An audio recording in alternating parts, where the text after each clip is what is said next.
What's going on, people? We are Tottenham TV, back here for another instant match reaction. Tottenham have just lost 1-0 to Burnley at Turf Moor. And it's just the classic Tottenham all over again. Just classic Dr. Tottenham, you know. You have a brilliant performance against Man City. And what do? You back it up with a loss against Burnley. No different to when we had brilliant performances at Leicester and Brighton and then backed it up with 2 losses at home against Wolves and Southampton. And it could be detrimental to us in terms of the top 4 race. Got a big game tomorrow against Wolves and Arsenal. We'll have to see how that one plays out. Probably looking for a draw in that game now. But it's detrimental. We're below Wolves, aren't we? Yeah, we are. And when you're looking at the league table, we could have gone above Man United if we won our games in hand. Now, that's another one of our games in hand gone. We can't go above Man United in terms of our games in hand in the moment. So 2 weeks ago, we had this all in our own hands. Yeah. All in our own hands, where all we had to do was win our games in hand and we'd be flying into the top 4. And now we've left ourselves in a proper dogfight. I know there's a long time to go, so it's not really right to be speaking like that. But as it stands right now, it's a proper dogfight for this top 4. But in terms of this game today, I mean, Wolves played a blinder today. I mean, Burnley played a blinder today. They played their game to perfection. They were aggressive. They were tough to beat. They were tough to get past. They were non-stop at us. They were pressing us. And they did their job. They did a job on us completely. We had a few chances here and there, but ultimately, I think Burnley just completely did a job on us. I think there were a few good performances out there for Tottenham. Cuti Romero, albeit he was the one that got beaten for the header for the goal. But we just didn't do enough, really, to break them down today. We just didn't do enough. I thought Son, I was disappointed with Son today. I thought a lot of times he got the ball and he was huffing and puffing, not choosing the right choice. There was one moment in the first half, wasn't there, just at the end of the first half, where Son picks it up. And if he plays that first-time ball to Harry Kane is completely through on goal. And that's probably 1-0 to Spurs. And you're talking about a completely different game today. But we just didn't create enough today. At all. I mean, we had one shot that cannoned off the crossbar, one header that cannoned off the crossbar from Harry Kane. But apart from that, a few Kulusevski half chances. I can't really remember many chances that we created. And I'm not saying that's down to us in terms of how poor we were, but I think it's down to Burnley and how well they played today. So you've got to give credit to Burnley today. Yeah, and they showed today how they perform when they need the points, and when their backs against the wall, they come out fighting. They've shown it time and time again. They were extremely difficult to break down. I think in the first half, it kind of drifted away from us. We didn't have, I can't remember any openings we had at all in the first half. And I actually think, to be fair, in the second half, once Winks came on, I think we did saw a bit more attacking intent from Tottenham. I think there was a bit more space that started to open up. They got their goal against a run of play today, Burnley. Yeah. Because we were on top in the first 20 minutes of that second half. That looked like actually that was when we were at our most dangerous when they scored, unfortunately. With 20 minutes to go, Kulu just had that effort on the breakaway. He had just moved to right back as well, was switched from Conte, which we hadn't seen before, putting Kulu at full back. And it looked like that switch was actually going to work and pay dividends for us, to be fair. He was getting in good positions, and they were finding it very, very hard to track him. And Emerson was getting a lot of the ball. And once we were finding Kulu in those positions, it looked like we can get some joy there. But what was our undoing was giving away way too many silly set pieces. And we did it so many times in that second half. It was Sessegnon, Emerson, Kulusevski as well. Every time we gave him a set piece, Burnley were looking dangerous. From open play, I don't remember. I think Rodriguez had a header from a McNeil cross. I don't remember too many other clear-cut chances they created or openings. I think we actually had them well covered in open play.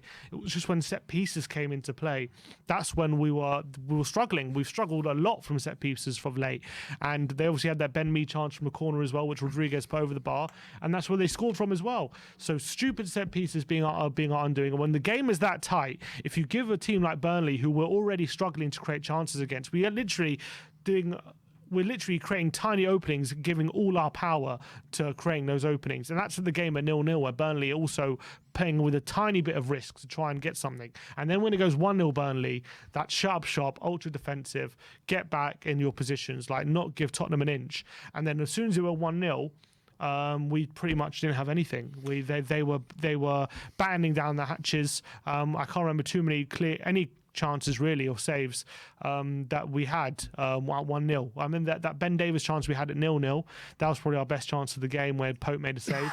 But a 1-0 Burnley kept us out, and they defended brilliantly. And they've had that blueprint for many years now of how to defend in those situations. And fair play to them. And I think as you say, you got to give them credit, because I think they were exceptional today for how they play. That was probably them at their peak. But from a Tottenham point of view, stupid set pieces, giving them goals, and that costs us. And it just plays into that narrative again, against these low block sides, against the sides that pressure us. We come unstuck, and especially against sides where they let us have the ball and they let us play sometimes, or where you dominate possession.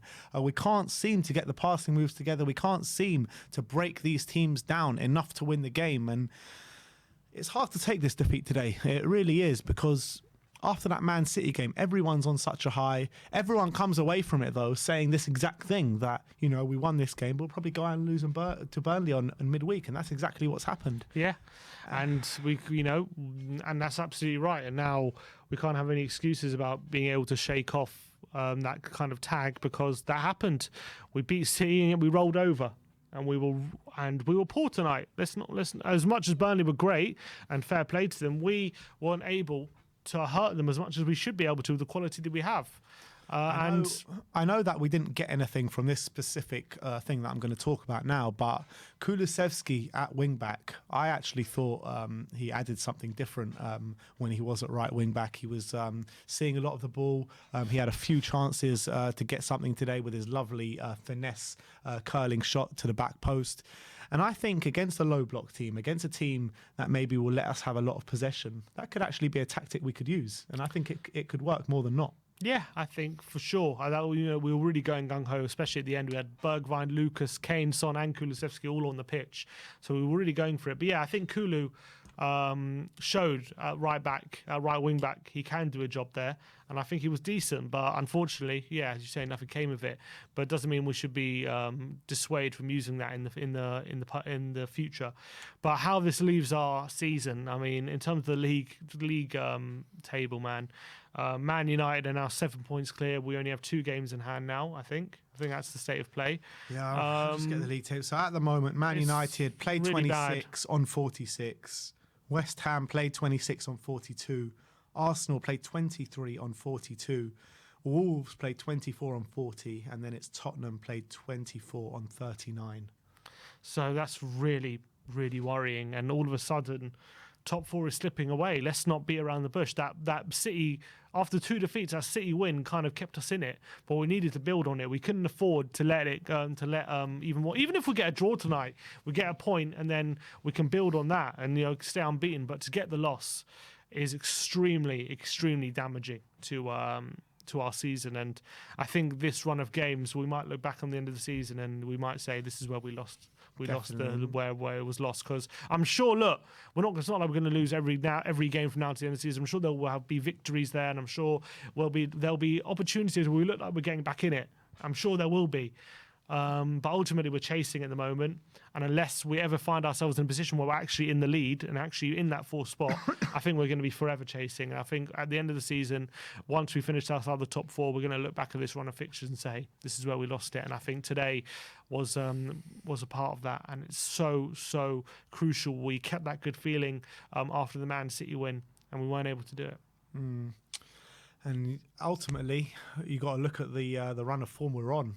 As much as how brilliant we were against Man City and how great that victory was, we've lost 4 out of the last 5 games, and it's nowhere near good enough. And the teams that we're losing to as well, we should be doing a lot better than what we're doing. Even getting some draws in there. Come on, you're talking about Burnley, Southampton, Wolves. Fine. Chelsea, you'd probably say is probably a given result. But those 3 games, to take 0 points out of those 3 games, nowhere near good enough. That's what costs you. You when you're having those kind of bad defeats, that's obviously you can't keep having those defeats and expect to at some point get back in it. It doesn't matter how many games are left. It's a false expectation. So unless we go on a serious run now, I think top 4, you can almost say it's gone at this point. Yeah, the only thing that can kind of get us back in this top 4 race, obviously if we're going a good run of form, but after this Leeds and Everton game that we've got Man United and West Ham in the space of 3 games after that. So if we can go on a little run and beat these teams around us, then that can kind of drag us back into it. But right now, it's looking very unlikely. Yeah, isn't but it? you want to go into those games with Of course you want to. No, not just in good momentum, but you want to go in those games with the hope of being able to overtake them. And at the moment, it looks like we're going to go in these games with the hope of just staying in contention, and that could be very detrimental. Yeah, I agree with that. But psychologically, anyway. Yeah. Unfortunately, we've lost 1-0 today in another damaging defeat for Tottenham in terms of the top 4 race. But that is our instant match reaction.